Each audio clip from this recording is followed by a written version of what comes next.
Números capítulo 21.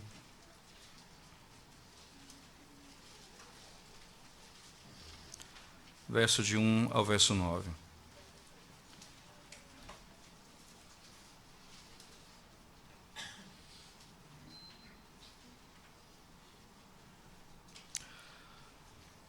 Ouvindo o cananeu, rei de Arade, que habitava no Neguebe, que Israel vinha pelo caminho de Atarim, pelejou contra Israel e levou alguns deles cativos.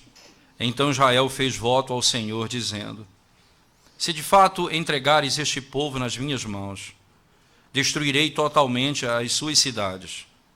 Ouviu, pois, o Senhor a voz de Israel e lhe entregou os cananeus.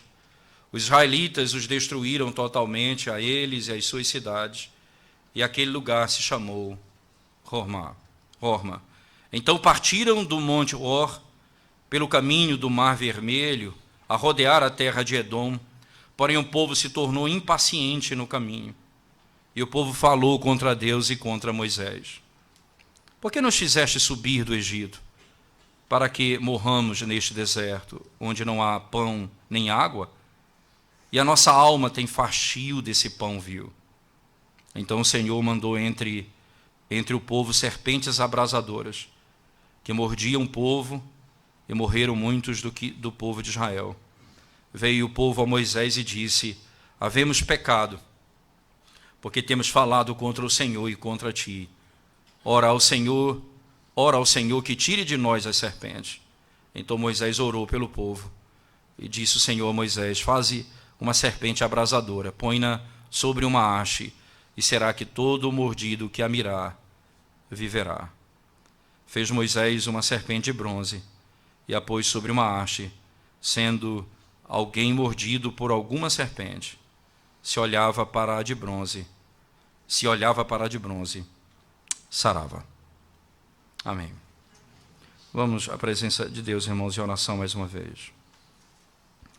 Te damos graças, Senhor, por Tua palavra nessa manhã do dia do Senhor. Pedimos ao Senhor que ilumine a nossa mente e o nosso coração, ajudando-nos, ó Deus, a compreender a Tua palavra e aplicarmos as verdades à nossa vida, para andarmos de conformidade com os Teus preceitos. Glorifica o Teu nome e abençoa a Tua igreja nessa manhã, em nome de Jesus. Amém. Eu não sei de vocês, depende da idade, obviamente, mas sempre quando nós temos lembranças da nossa adolescência, infância, ou até mesmo juventude, não é? Lembramos de alguns personagens que chamam muito a nossa atenção. É interessante que, não pouco tempo, ainda vive hoje Clint Eastwood, que é um grande ator, não é? E é cineasta hoje, porque ele faz filmes também. E é muito comum você ver esses personagens, e uma coisa que você admira é o fato de que eles são personagens solitários, né? Sempre eles vencem os conflitos sozinhos. Né? É a síndrome do Rambo, né? Ele destrói um exército inteiro sozinho. Não é? Ele se trava no lugar, ele resolve todos os problemas do mundo sozinho. Então, essas pessoas, elas chamam a atenção porque um indivíduo destrói um exército, um indivíduo, não é? Faz coisas extraordinárias, e você fica impressionado como ele sozinho consegue, sem ajuda de ninguém, fazer tantas coisas. Essa crise, né, vou chamar assim, esse entendimento, às vezes, ele agrada ao nosso coração por algumas razões simples.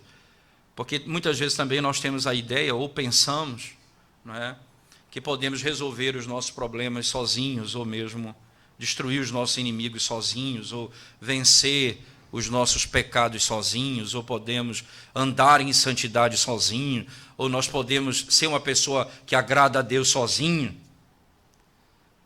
E isso é muito interessante porque, de alguma forma, né, essa é a grande dificuldade da alma humana. Nós temos essa síndrome, nós temos essa dificuldade. Nós queremos vencer sozinhos.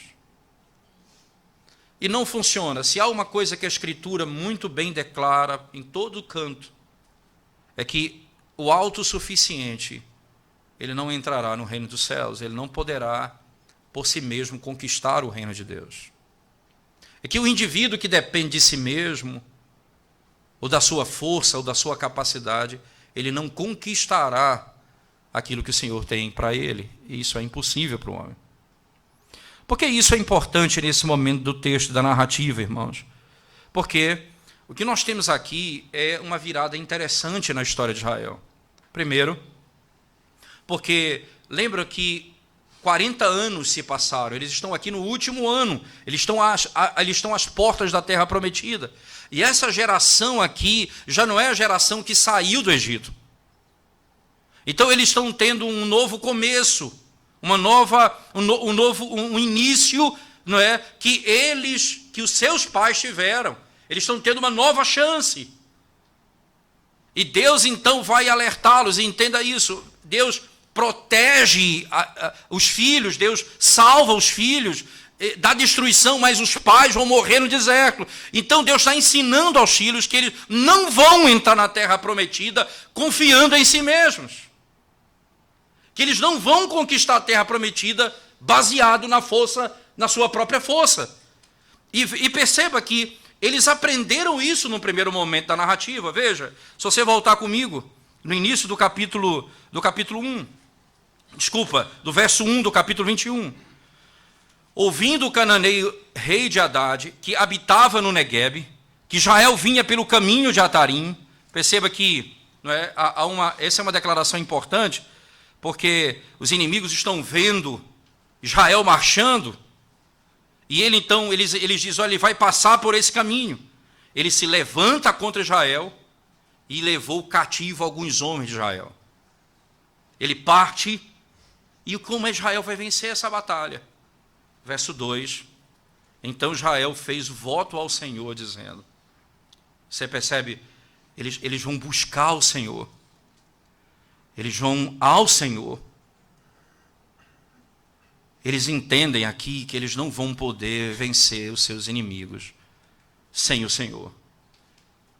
E eles vão ao Senhor, dizendo, se de fato entregares este povo nas minhas mãos, destruirei totalmente as suas cidades. Interessante que há uma tradução que diz assim, não é? Se de fato entregares este povo nas minhas mãos, se devotares a mim esse povo, destruirei totalmente as suas cidades. Ouviu, pois, o Senhor a voz de Israel. Entende? O Senhor atendeu a voz do seu povo. Israel estava tendo um novo começo. Eles estavam aprendendo que eles não vão destruir os seus inimigos se não for pelo Senhor. Não é o seu exército, não é a sua força, não é a sua capacidade, é o Senhor. Eles entendem que Deus é o Senhor dos exércitos. E Deus vai libertá-los. E foi exatamente o que aconteceu. Deus entregou os cananeus nas suas mãos. E os israelitas os destruíram totalmente. A eles e às suas cidades. E aquele lugar se chamou Horma, que em hebraico literalmente essa palavra significa destruição. Aquele lugar se chamou destruição. Sozinhos, eles foram pegos de surpresa e levados como escravos. Eles voltam ao Senhor e o Senhor os entrega nas suas mãos. Eles começam aprendendo como funciona. O problema, irmãos, é que às vezes nós somos fiéis ao Senhor nas questões que diz respeito a nossas lutas externas, não é? Inimigos externos, não é? Marxismo cultural, doutrinação nas escolas, e nós somos fortes nisso, e nós queremos então ensinar, e é muito bom que se ensine, e é importante que se ensine, Então nós nos preparamos para essa batalha ideológica lá fora e tal e tudo mais, mas nós nos esquecemos do nosso coração. Que o inimigo não está lá fora, o inimigo está dentro do meu coração, o meu pecado.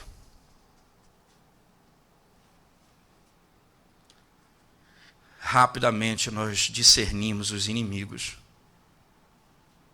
mas esquecemos dos que estão aqui dentro do nosso coração. Os terríveis inimigos, que é o descontentamento, a insatisfação.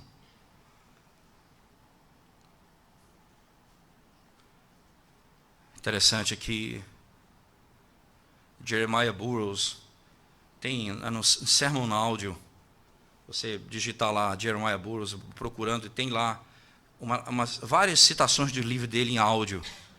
E ele tem uma sobre esse assunto que é muito interessante. Ele diz que nesse trecho ele fala o seguinte, que muitas vezes nós como homens, né, queremos que a nossa situação se adeque aos nossos desejos. E nós vamos viver infelizes com isso. Ele diz, o que nós devemos fazer é adequar os nossos desejos à nossa situação. Nós não estamos felizes, nós vivemos com base no que nós desejamos, não no que nós já temos. Nós não temos paz na nossa alma, porque nós vivemos em busca daquilo que ainda não temos. E esquecemos de tudo o que temos. Ora, foi assim, exatamente assim que Satanás fez com Adão e Eva no jardim do Éden.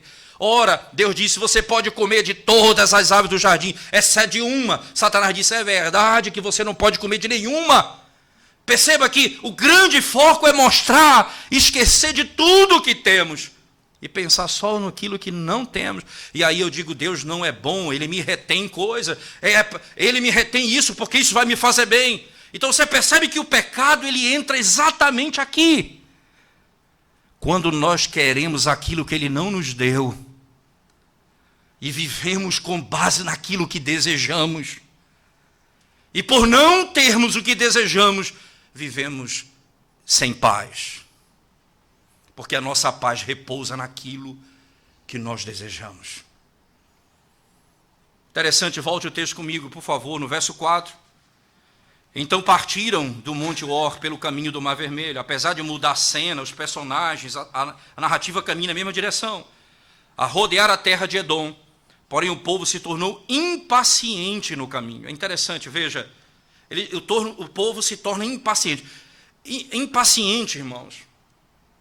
Não porque eles estão aqui simplesmente 40 anos no deserto. Porque é estranho, eles passaram por uma grande vitória pouco tempo atrás. Mas o que está sendo dito aqui é,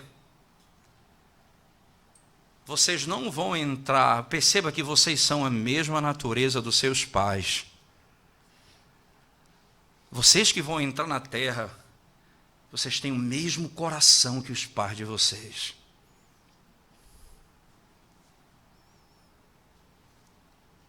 Nos tornamos impacientes. Interessante pensar nisso. Porém, o povo se tornou impaciente no caminho. Por que impaciente, irmãos? Ora, um caminho, uma jornada longa, uma terra que nunca chega. Apesar de estarem às portas dessa terra, parece que a coisa não caminha. Não acontece aquilo que eu quero.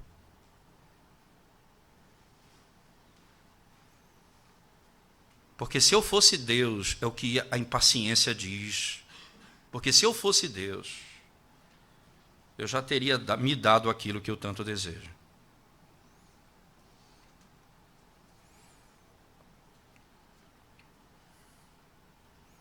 Você percebe então, quando Deus priva você de algum pecado e você vai e pratica, você se tornou impaciente, dizendo: Deus me deixou sem ter aquilo que eu tanto desejo. Ele está dizendo: não, você não pode fazer isso. Não, você não tem isso. Não, isso não é seu. Isso não pertence a você. Eu vou tirar isso de você. Eu vou lhe dar outra coisa. Então ele muda, ele tira, ele se opõe. E ele diz isso para que nós aprendamos a obedecê-lo e a pacientemente esperar pela condução do Senhor pelo deserto. Por que eu não tenho isso? Esse coração impaciente, irmãos, né? Quando a verdade do Evangelho toda é anunciada e o Evangelho da glória é compreendido, o apóstolo Paulo em Romanos 5 diz: eu aprendi também a me alegrar nas minhas tribulações, porque elas produzem paciência. Eu aprendo que não vai resolver no meu dia, na minha hora, e que se Deus não me deu, ou se Deus me tirou, é porque Ele sabe o que é melhor para mim.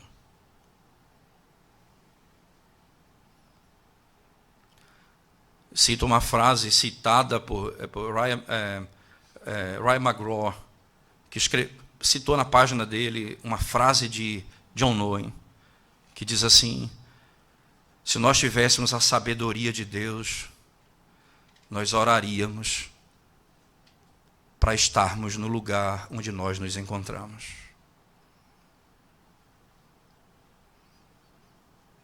Porque nós não queremos estar aqui. Ou não queremos passar por isso. Mas o Deus que é sábio, sabe o que é melhor para mim. Ele sabe o que é melhor para mim. Agora acompanhe o texto comigo ainda, por favor, irmãos. E o povo falou contra Deus e contra Moisés. Perceba que aqui o texto ele vai aprofundar alguns conceitos importantes. A impaciência faz com que você se coloque contra Deus e contra Moisés. É o texto, está sendo dito isto. Entenda que a impaciência é: eu não aceito o teu governo, eu não aceito a tua condição, eu me coloco contra o Senhor, e é interessante que eu vou usar meios para não dizer Deus. Eu vou usar: eu sou contra fulano, eu sou contra meu filho, eu sou contra minha esposa, eu sou contra meu pai, eu sou contra meu patrão. Eu uso vários argumentos para não chegar a dizer eu sou contra Deus, porque Deus me colocou nessa situação. E o texto então continua: porque nos fizeste subir do Egito para que morramos neste deserto. Que história! E eu posso dizer isso aqui, me perdoe dizer isso, mas que coisa chata isso. Nós já falamos nisso trocentas vezes, pregando em Números, pregando em Levítico, pregando em Êxodo. Mas é chato só porque nós estamos lendo, mas é exatamente assim o nosso coração. Nós sempre estamos reclamando de alguma coisa. Sempre nós estamos achando que falta alguma coisa. Sempre não temos aquilo que desejamos. E sempre, continuamente, a impaciência se revela no nosso coração. Sempre, continuamente, funciona assim. Por que nos fizeste subir do Egito para que morramos neste deserto, onde não há pão, onde não há água, onde nossa alma tem fastio deste pão vil? Aí eles se levantam. Nós estamos cansados do pão que veio do céu. Nós estamos cansados da tua solução. Nós estamos cansados do teu Cristo. Porque eu tenho que morrer a cada dia para mim mesmo. Não satisfazer os meus desejos. não viver para satisfazer os prazeres da minha carne. Eu estou cansado porque eu não realizo a vontade da carne.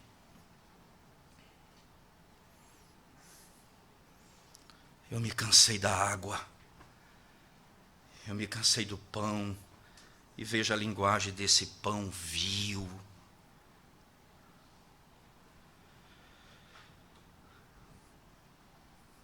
Interessante, irmãos. Tanto aqui como na narrativa imediatamente anterior, o Senhor produzirá meios para que o povo procure a Deus. E como Deus fará aqui? Uma história intrigante, cheia de interpretações, as mais fantasiosas possíveis. Mas intrigante essa história. Verso 6. Então o Senhor mandou entre o povo serpentes abrasadoras. A palavra serpente, não é, que a palavra usada no texto hebraico, em Gênesis 3, a serpente que tentou, não é, na racha. Mas tem a palavra também abrasadora, que é a palavra saraf, que vem a palavra serafim, que são os anjos. Saraf, não é o verbo atear fogo, não é? Então você usa, se você usar isso como verbo, é atear fogo. E serafim é algo que é reluzente, que tem chamas. E ele envia essas serpentes abrasadoras, diz o texto. Entenda que o fogo, irmãos, e o fogo, quando ele vem da parte de Deus, ele é enviado por Deus, ele enviado ao seu povo, ele tem a intenção de transformá-los. Mas lá na sequência, na sequência da exposição, outro domingo, eu vou me voltar a esse texto, mas eu queria que você viesse comigo, por favor, no versículo 27 do mesmo capítulo. Pelo que dizem os poetas, vinde a Esbom, edifique-se e estabeleça-se a cidade de Seom, porque fogo saiu de Esbom e chama da cidade de Seom, e consumiu a Ar de Moabe e os senhores dos altos de Armon. Ai de ti, Moabe, perdido estás, povo de Quemos, entregou seus filhos como fugitivos e suas filhas como cativas a Seom, rei dos amorreus. Entenda, aqui eles vão cantar, eles estão cantando ao Senhor um novo cântico de vitória. E ao cantar o cântico ele diz, o fogo saiu e os consumiu. Perceba que o fogo da parte de Deus, ele tem duas intenções. Perceba, ou ele vai consumir a iniquidade do indivíduo, como? Por meio da santificação. É interessante que Pedro usa essa linguagem para descrever isso, ele usa exatamente esse princípio, ele usa para dizer que o fogo não apenas consome as pessoas de fora, mas começa dentro da casa de Deus, para santificar o povo de Deus. Mas existe o fogo do juízo, que Deus vai condenar os povos que se levantam contra Deus. Aquelas serpentes que eram como fogo, venenosas, não é? Elas são enviadas por Deus numa região onde elas habitam, é lugar de serpentes abrasadoras. E elas vêm enviadas por Deus. Perceba como os conceitos começam a mudar a partir daqui. Preste atenção, irmãos. No versículo 6, então o Senhor mandou entre o povo serpentes abrasadoras que mordiam o povo, e morreram muitos do povo de Israel. Veio o povo a Moisés e disse, havemos pecado, porque temos falado contra o Senhor e contra ti. Perceba, nós temos pecado.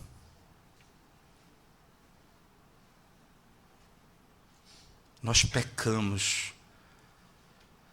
O texto começa dizendo que eles falam contra Deus e contra Moisés. Ele diz agora, nós pecamos contra Deus e contra Moisés.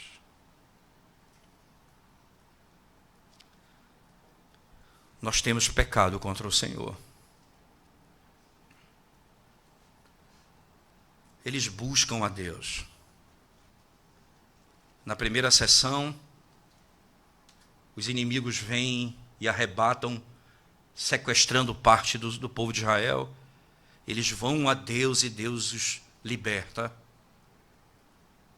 Quando eles pecam contra Deus, eles vão a Deus e Deus os liberta. Eles não vão vencer sozinhos. Eles não vão destruir os inimigos sozinhos. Eles não poderão vencer o pecado sozinhos. Deus envia a salvação.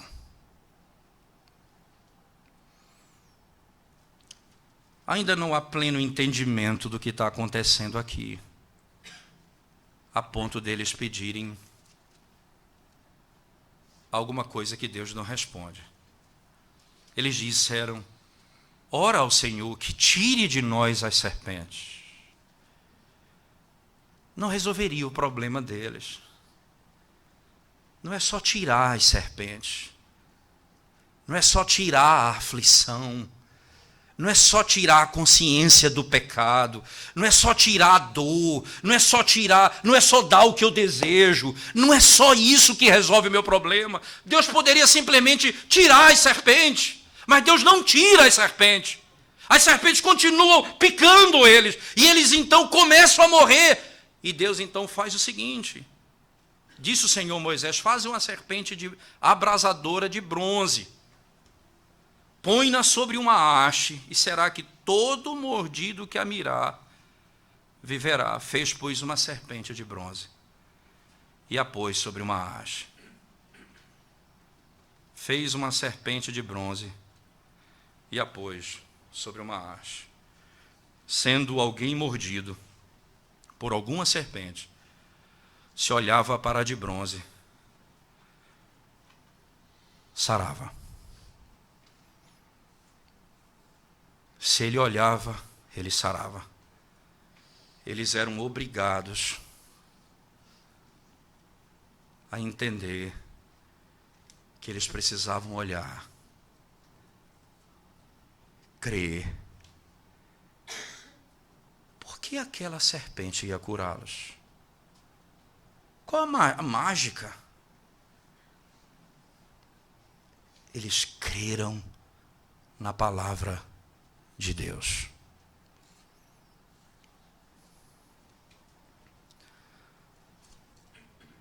Deus usa os meios mais extraordinários para nos fazer chegar a esse momento de declarar a glória dele no meio das maiores angústias da nossa alma.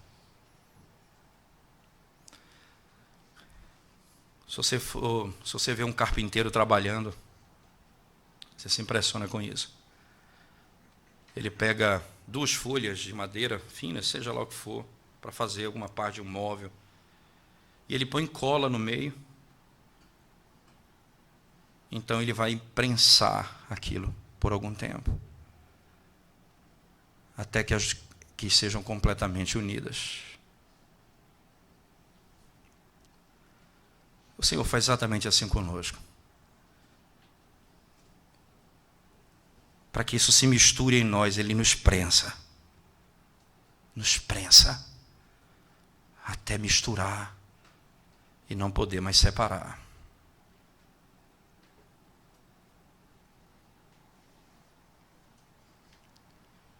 Para que eles contemplem a glória do Evangelho.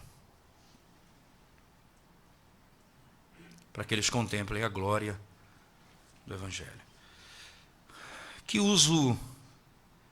Qual o uso errado que se faz normalmente, irmãos, de um texto como esse, não é?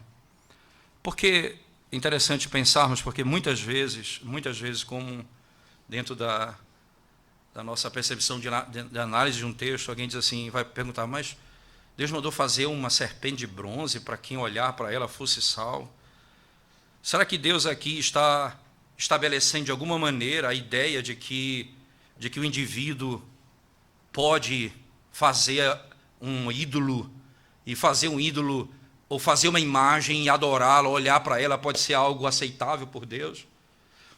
Para que fique claro, que o primeiro uso que não se pode fazer dessa narrativa é de idolatria. No livro de 2 Reis, capítulo 18, verso 4, eu queria que você abrisse sua Bíblia comigo. 2 Reis, segundo livro de Reis, capítulo 18.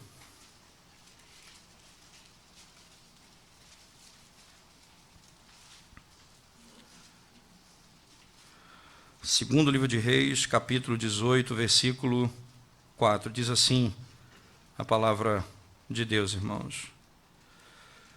Removeu os altos, quebrou as colunas e deitou abaixo o poste ídolo e fez em pedaços a serpente de bronze que Moisés fizera, porque até aquele dia os filhos de Israel lhe queimavam incenso e lhe chamavam Neustã.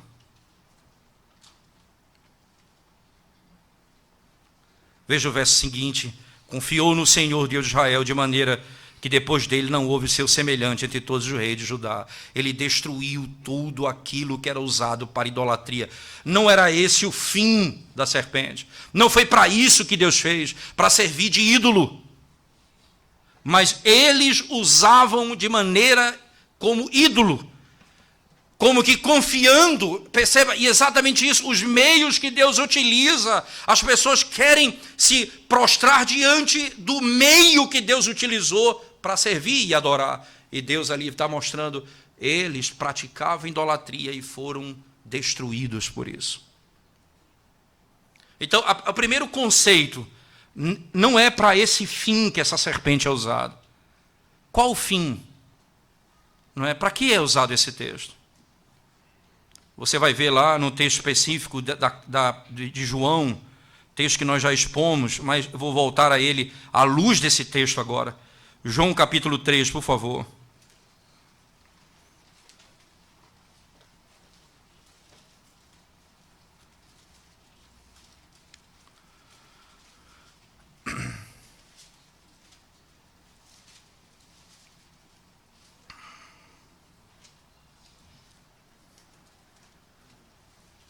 Versículo 14.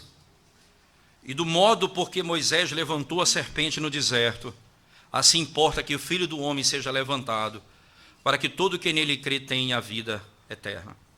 Preste bem atenção nisso, irmãos.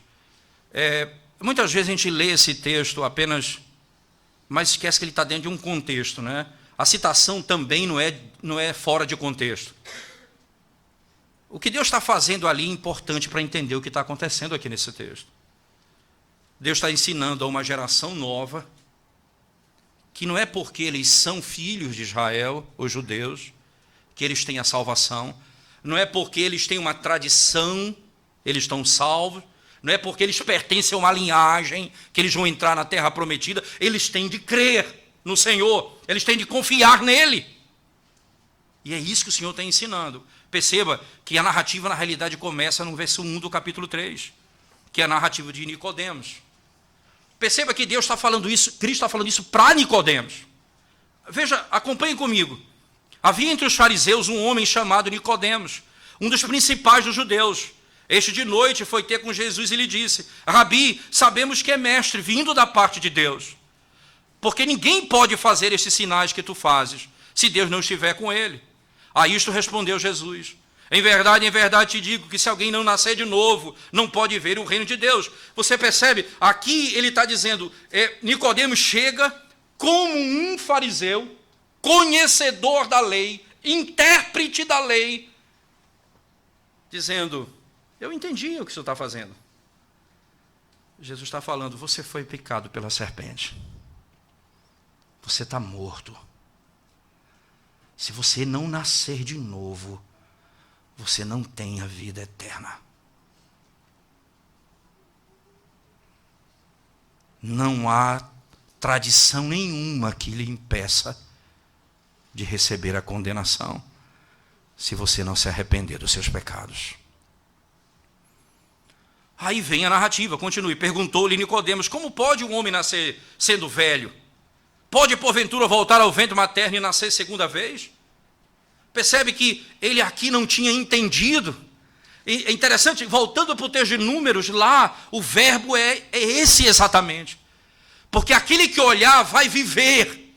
Você percebe? Eles tinham sido picados. Não eram os que estavam mortos, mas aqueles que foram picados iriam morrer. E a única maneira deles não passarem pela morte eterna é se eles olhassem para aquele que foi pendurado. E aí vem o grande ponto. Perceba, por que uma serpente? Porque ali era o juízo de Deus se levantando contra eles. E Deus diz assim, Deus revela a sua ira na cruz do Calvário. Ali está a maior manifestação da ira de Deus contra o pecado.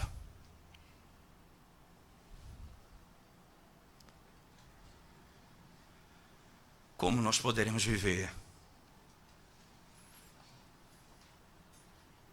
Continue comigo o texto. Em verdade te digo, quem não nascer da água e do Espírito não pode entrar no reino de Deus. Perceba, o que é nascido da carne é carne, o que é nascido do Espírito é Espírito. Não te admires de eu te dizer, importa-vos nascer de novo. Ora, você é vivo, você respira, mas você está morto. Se você não nascer de novo, você não tem a vida eterna. O vento sopra onde quer, ouve a sua voz, mas não sabe de onde vem, nem para onde vai. Assim é todo o que é nascido do Espírito.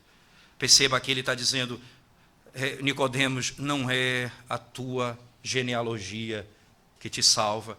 Não é porque você é filho dos que entraram na terra prometida. Não é porque você é judeu. Não é por isso que você... Perceba que a obra do Espírito, ela é operada graciosamente. Não depende de você. O vento sopra onde quer, na maneira, no dia que ele quer. Não depende de você. Então lhe perguntou Nicodemos, como pode suceder isto? Acudiu Jesus. Tu és mestre em Israel e não compreende estas coisas? Em verdade te digo, que nós dizemos o que sabemos e testificamos o que temos visto, contudo não aceitais o nosso testemunho. Se tratando de coisas terrenas, não me credes, como crereis se vos falar das celestiais? Ora, ninguém subiu ao céu, senão aquele que de lá desceu, a saber, o Filho do Homem, que está no céu. E de modo porque Moisés levantou a serpente no deserto, assim importa que o Filho do Homem seja levantado, para que todo que nele crê tenha a vida eterna. Ali, o olhar para ela é citado aqui como o que crê nele. Não é olhar para a serpente, é crer nele. É isso que Isaías vai dizer, todo aquele que olhar para Deus tem a salvação. Aquele que olhar, e você não pode ver Deus. Se você não crer nele, você não tem a vida eterna. Aqueles que morreram, e é interessante porque o texto de Números usa essa palavra, os que foram picados viveram. Isto é, não morreram, e aqui ele vai dizer, não morrerão eternamente. Porque todos nós morreremos. Mas nós não morreremos eternamente. Porque o meu pecado, o verso 16 de João, porque Deus amou o mundo de tal maneira, que deu o seu Filho unigênito, e aí ele está falando do juízo e da morte dele, para que todo aquele que nele crê não pereça. Veja, o contexto é de Números 21, para que crendo nele você não morra. É o que João diz, se você olhar para ela, você vai viver, você não vai morrer. Se você olhar para ele, você foi ferido. Todos nós fomos feridos pelo pecado, feridos mortalmente. E dentro de nós a morte se estabeleceu. Ele diz, olhe para Cristo e você terá a vida eterna. Ele diz, porquanto, para que todo que nele crê não pereça, mas tenha a vida eterna. Para quem crer no Filho de Deus não vai morrer, terá a vida eterna.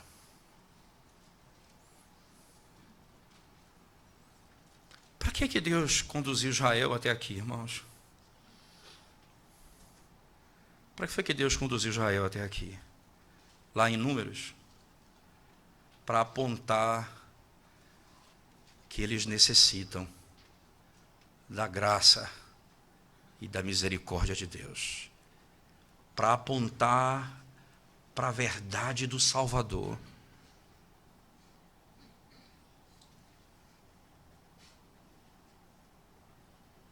E é interessante notar, eu olho para ele e tenho a vida eterna. Aí eu olho para baixo, eu estou padecendo.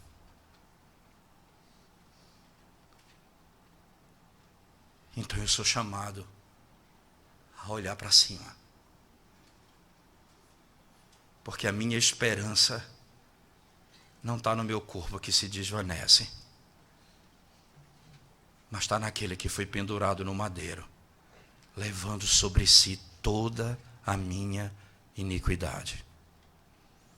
E por isso eu tenho a vida eterna.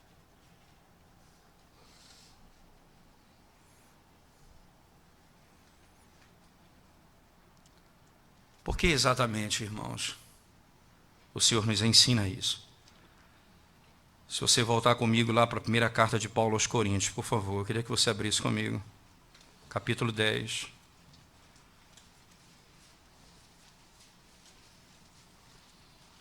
Depois do Senhor falar abertamente sobre os pecados de Israel no deserto, você vai ver, verso 1, ele vai falar 2, no verso 7, no 3, no 4, no 5, toda essa sequência. No verso 6 ele diz, ora, essas coisas se tornaram exemplos para nós, a fim de que não cobicemos as coisas mais, como eles cobiçaram. Para que o nosso coração não esteja nessas coisas daqui, mas nas coisas do alto. Aí o 7, não vos façais, pois, idólatras, como alguns deles, porquanto está escrito, o povo assentou-se para comer e beber e levantou-se para divertir-se. Não pratiquemos imoralidade como alguns deles o fizeram e caíram num só dia 23.000. Não ponhamos o Senhor à prova como alguns deles já fizeram e pereceram pelas mordeduras das serpentes. Nem murmureis como alguns deles murmuraram e foram destruídos pelo exterminador. Estas coisas lhes sobrevieram como exemplos e foram escritas para advertência nossa, de nós outros, sobre quem os fins dos séculos têm chegado. Perceba, é para esse fim que essa narrativa foi contada. Para nós que estamos vivendo nessa época. Serviu para eles, a redenção deles, e para nossa redenção. Aí vem agora o cuidado com a soberba. Nicodemos, você que alega ter descendência de salvação, você que acha que é judeu, historicamente ele diz, preste atenção, aquele, pois, que pensa está de pé, veja que não caia. Aquele que pensa, e ele então exorta a igreja, cuidado, você que confia em você mesmo, você que confia na sua força, olha para o alto e seja salvo. E ele diz mais, não vos sobreveio tentação que não fosse humana, mas Deus é fiel e não permitirá que sejais tentados além das vossas forças. Você acha que não vai dar conta? Creia na palavra do Senhor. Pelo contrário, juntamente com a tentação, vos proverá livramento, de sorte que a possais suportar.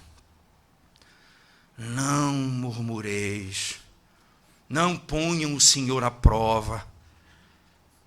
Não reclamem, não sejam impacientes. Espera no Senhor. Ele dará livramento. Ele nos levará seguros até a terra prometida. Levante os seus olhos e contemple a Cristo. E você terá a vida eterna. Amém. Vamos orar ao Senhor, irmãos.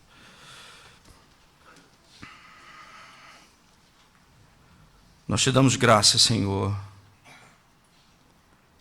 por tua palavra e pelo privilégio de podermos refletir sobre a glória do Evangelho de Cristo, que nos faz olhar para a vida e circunstâncias de uma outra maneira. Perdoa, Senhor Deus, a nossa murmuração, a nossa impaciência, Senhor. Ó Deus, nós temos todas as coisas vindas das tuas mãos. Por que tanta reclamação?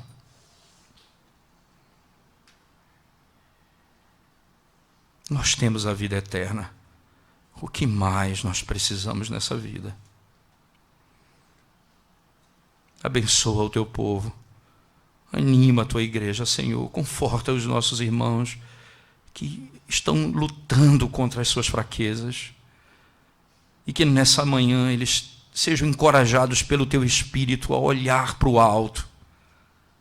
Tirar os olhos de si mesmos. Porque não há força, não há condição, não há capacidade. Olhando para ti, Senhor, nós seremos salvos. Para a glória do teu nome, nós seremos salvos. Abençoa a tua igreja nessa manhã, pedimos isso em nome de Jesus. Amém, Senhor Deus.